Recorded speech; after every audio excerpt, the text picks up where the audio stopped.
podcast da MIT Technology Review Brasil, apresentado por Husum Innovation.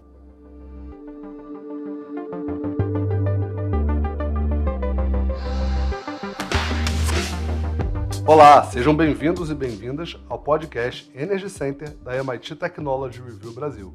Eu sou Hudson Mendonça, editor executivo da MIT Technology Review e sócio fundador da Husum Innovation. No episódio de hoje, vamos falar sobre as possibilidades de uso da perovskita na indústria de energia solar e os esforços que já existem para mudar o status quo do setor e consolidar essa tecnologia de próxima geração no mercado. E para me ajudar a apresentar esse cenário e suas possibilidades, tenho novamente ao meu lado Tomás Gomes, jornalista especializado em negócio e inovação. E aí, Tomás, tudo certo? Oi, Hudson, tudo certo e você? Oi, pessoal, tudo bom? Vamos para mais um episódio.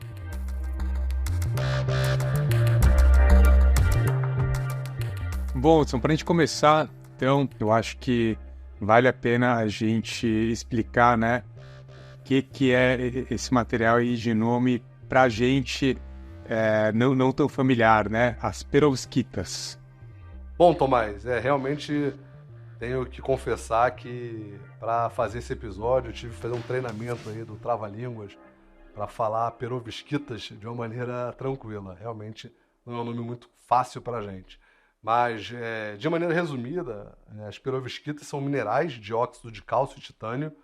É um material que foi descoberto nos Montes Urais, na Rússia, em 1839. Embora a aplicação dele em energia solar tenha sido feita só agora, né? Só agora o pessoal tem estudado a possibilidade de aplicação desse material. O material em si é bastante antigo, né? O mineral recebeu esse nome em homenagem ao sobrenome do descobridor Lev Perovsky. Existem muitas variedades de perovskita, mas a que mais interessam para a energia solar são cristais que são conectados com átomos de chumbo e estanho.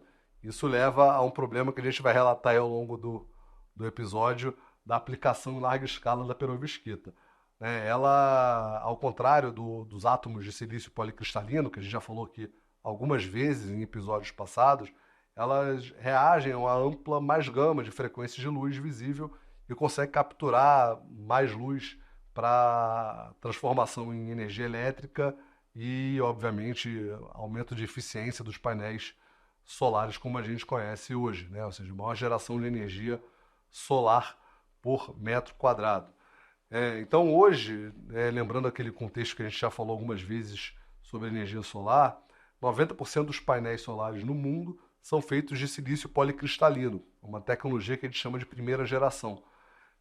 Só que agora, com a descoberta da perovskita e diversos outros materiais, né, então competindo nessa corrida de se tornarem hegemônicos e mais eficientes na indústria de painel solar, a gente tem uma série de startups apostando, né, as famosas deep tech, hard techs que a gente tanto fala, que são startups que trabalham além do digital, que usam as perovskitas para revestir o silício tradicional e gerar o que chama de painéis de multijunção, que usam várias camadas de materiais diferentes para aumentar a eficiência geral desses painéis, né? No caso dos painéis de perovskita, você tem a perovskita, o silício e alguns outros materiais para aumentar a eficiência.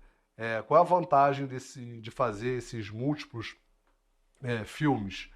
É que a junção desses materiais absorve diferentes comprimentos de onda de luz e aumentam a eficiência geral do painel solar, né? Cada material absorvendo uma onda, um comprimento de onda diferente e gerando eletricidade dentro desse espectro.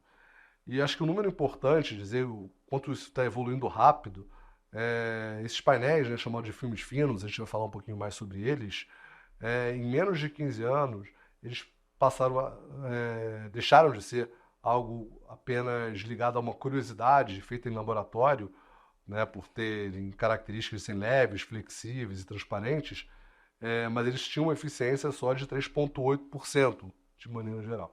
E hoje atingem aí, com alguma facilidade, ainda em laboratório, 26% de eficiência.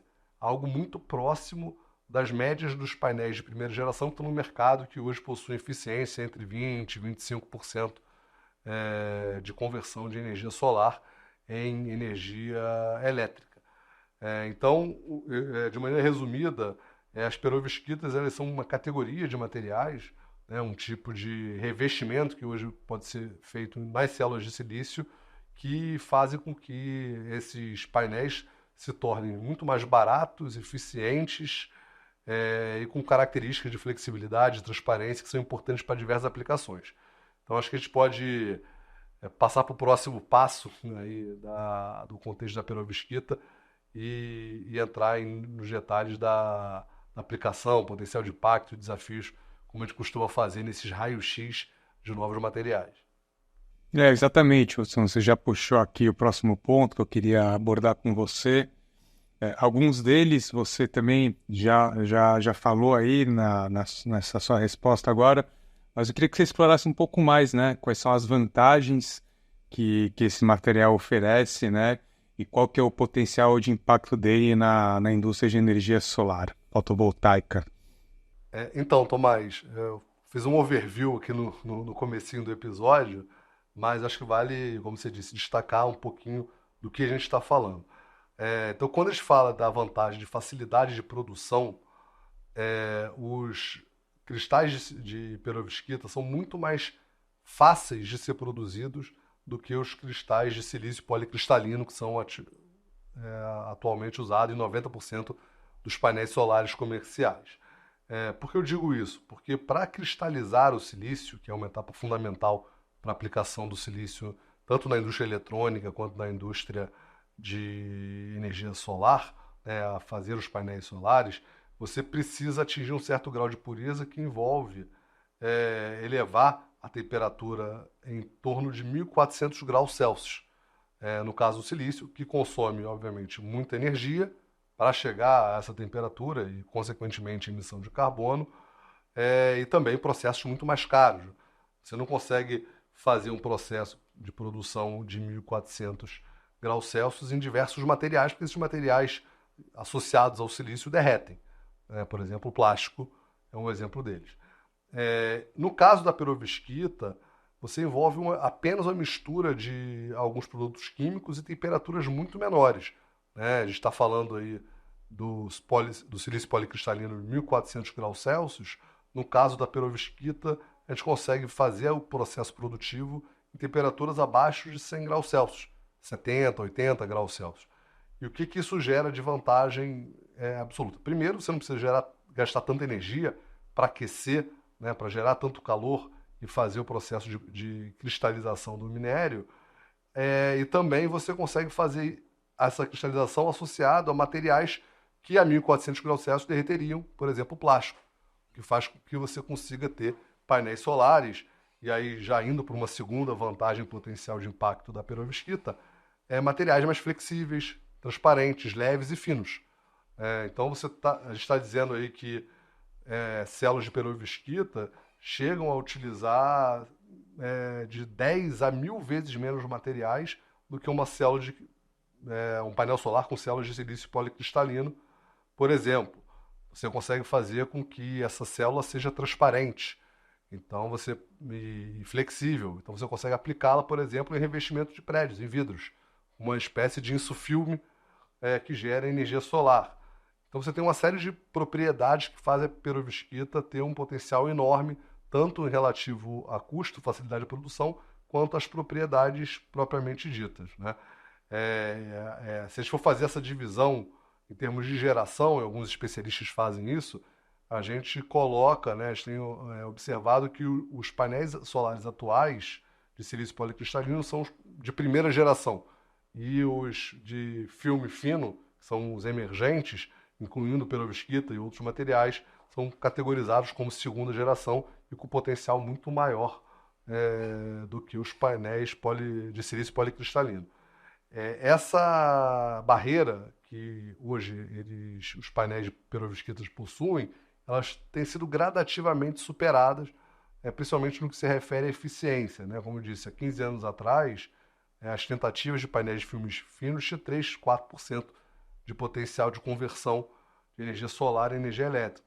Hoje, em laboratório, o que eles chamam de célula tandem, que mistura perovskita e silício, conseguem chegar quase a 35%, né? 33,7% do recorde mensurado aí pelo Laboratório de Energias Renováveis dos Estados Unidos. Né? E acho que por causa dessas características, os projetos relacionados à perovskita têm sido muito encorajados com grants, com recursos governamentais e até recursos privados.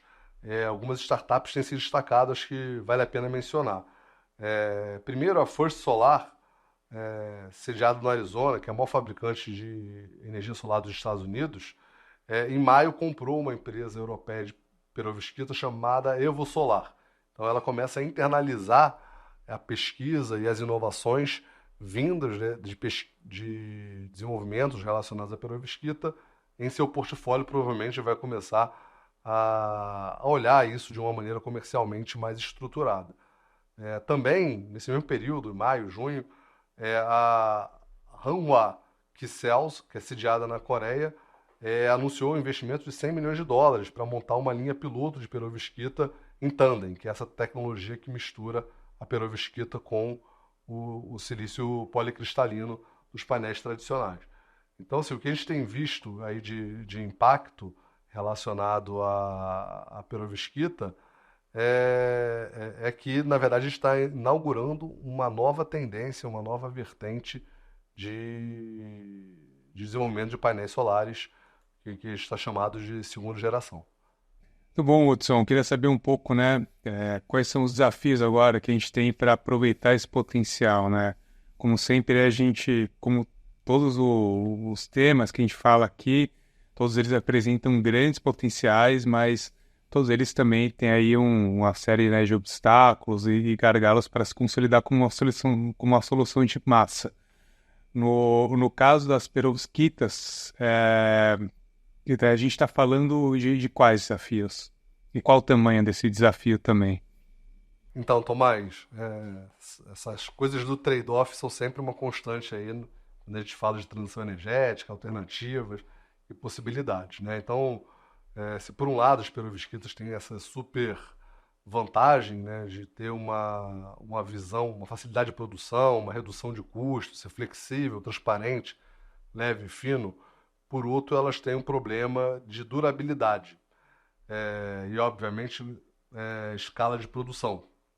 Então, primeiro, o desafio da durabilidade se dá porque a perovskita ela reage com o oxigênio do ar e se degrada quando são expostas à luz, o que é um problema enorme quando se está falando de energia solar, né, que é literalmente ligado à quantidade de incidência de luz solar. Então, quando o mineral ele é exposto à umidade, luz, calor e oxigênio, ele tende a degradar muito rápido. Um painel solar típico de silício policristalino, ele dura de 25 a 30 anos em média. Hoje, nas condições de teste atuais da perovskita, sem nenhum tipo de revestimento ou tratamento, ele só dura de maneira produtiva alguns meses, talvez uns poucos anos. Então a gente realmente tem um desafio muito grande aí, tecnológico, de aumentar a durabilidade dos painéis de perovskita para que eles possam, de fato, tornarem um padrão de mercado, né? Ou seja, não se degradar e não perder a sua eficiência em poucos meses, em poucos anos, gerando inclusive um problema de economia circular, que a gente sempre volta a falar aqui também, né? Quando a gente fala de transição energética e descarbonização, a gente não está falando apenas da solução em si, que a gente está tratando, mas também de toda aquela cadeia que vai incluir o descarte e a reutilização dos materiais. Então, hoje são milhões de painéis solares, cada um com dezenas de células sendo produzidos todo ano. Se a gente tiver uma durabilidade reduzida de 25, 30 anos para poucos anos, a gente vai ter realmente um passivo ambiental potencial muito grande. E a gente está falando aqui só da questão da resistência à luz solar, calor, oxigênio, mas também tem outras variações, como as próprias variações de temperatura, de umidade, granizos. Tudo isso precisa ser considerado em conta e passar por testes muito rigorosos antes dos painéis de perovskita serem, de fato, chegarem ao mercado em larga escala. Um outro ponto também, as perovskitas, elas são materiais que são relativamente raros, mas você também consegue produzir ela em laboratório, porque tem uma composição e uma estruturação que você consegue dominar. mas os cristais mais eficientes de perovskita, e tem uma variação aí de aplicações, eles contêm chumbo, que é altamente tóxico. A gente já falou sobre esse material aqui quando a gente conversou no episódio sobre baterias, e pode causar danos, né, cerebrais, contaminar meio ambiente e ter uma série de problemas associados ao relacionar os cristais de perovskita com essas estruturas que contêm chumbo. E aí, por fim, eu acho que o último ponto, que sempre é um gargalo quando a gente fala de escalabilidade, é o custo da produção. Hoje, embora a perovskita tenha um potencial de ser mais barato do que os painéis de silício policristalino no futuro, ele ainda hoje isso consegue ser produzido em escala laboratorial, né, em escala piloto. A produção em escala ainda é um grande desafio para ser superado. Então, se eu pudesse resumir aí as vantagens e desvantagens que a gente conversou ao longo do episódio, em termos de eficiência, o silício policristalino hoje tem de 20% a 25%, a perovskita tem crescido muito rápido e atingido números maiores do que isso, com as vantagens de ser fino, flexível e transparente. Em termos de custo, a gente tem visto uma redução dos custos dos painéis de silício policristalino, mas, em comparação com as técnicas potencialmente muito mais baratas para produzir perovskita, a gente provavelmente vai ter um cenário em que o custo dos painéis de perovskita vai ser muito mais reduzido do que os custos dos atuais painéis de silício policristalino, que dominam o mercado. E, por fim, a durabilidade, terminando esse mini resumo aqui, que é talvez o maior desafio da perovskita, porque é um desafio técnico que ainda sem uma grande solução em vista, que é a durabilidade dos painéis de silício policristalino de 25 a 30 anos, e a perovskita apenas uns poucos anos em condição de teste. Bom, Hudson, no começo do episódio, a gente estava falando aí das startups, né, das deep techs que estão explorando esse setor. A gente falou aí de algumas empresas grandes também que estão investindo, mas aí, de maneira geral, né, falando aí principalmente agora sobre startups, queria que você falasse um pouco sobre quem está se destacando e fazendo um trabalho interessante para desbloquear esse potencial. Legal, Tomás. Então, toda grande mudança no setor de energia tem sido acompanhada por algumas startups super interessantes, com a perovskita não seria diferente, né? Acho que vale destacar aqui duas. Primeiro, a Swift, que é uma startup californiana. Ela permitiu criar, né, células de perovskita que não se degradava em temperaturas até 70 graus enquanto opera. Então isso pode ser uma solução que resolve ou ajuda a resolver o principal problema hoje dos painéis de perovskita, que é a durabilidade. Se você não consegue suportar 70 graus sem degradação, que era algo inimaginável há 5 anos atrás, você consegue, de fato, manter esse painel muito competitivo devido às suas outras características positivas. Então, essa empresa ela começou em 2017, ela tem feito teste, né, esses números aí que está falando, são números feitos no próprio laboratório da empresa, então ela não realizou ainda testes independentes, certificados, ela está começando a fazer esses testes de certificação de maneira independente. Lembrando, né, o setor de energia é um setor muito regulado e o setor industrial também. Então, ele precisa comprovar isso que eles estão falando em escala maior.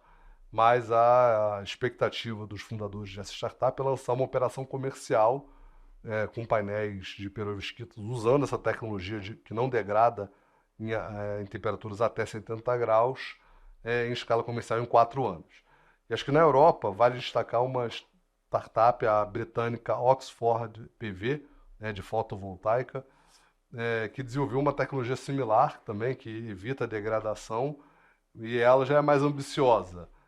Ela espera que os primeiros painéis tandem, que é essa tecnologia que mistura a perovskita com o silício, já operacional para clientes pagantes ainda em 2024. Algo que a gente precisa acompanhar de perto. Eu não sei o quanto eles estão de fato apenas confiantes ou de fato avançaram em testes independentes, mas vale super a pena acompanhar, que é uma possibilidade de breakthrough muito grande. Agora, o principal desafio, né, eu acho que é uma questão que a gente vive também muitas vezes no setor de energia, é quando você tem uma tecnologia que já é suficientemente boa.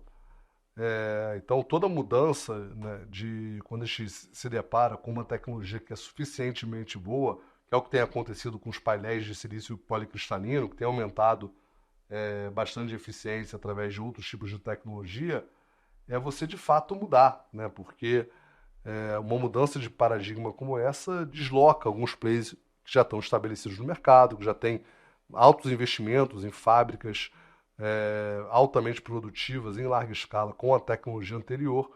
Então você realmente precisa ter uma vantagem muito grande da nova tecnologia, uma certificação muito grande de que isso vai funcionar em larga escala e por muito tempo, para poder deslocar esse status quo dos painéis de silício policristalino, que dominam mais de 90% do mercado, e fazer com que os outros atores investam pesadamente em estruturas industriais para que esses painéis se tornem, de fato, um padrão e um protagonista na transição energética devido à sua eficiência e características técnicas.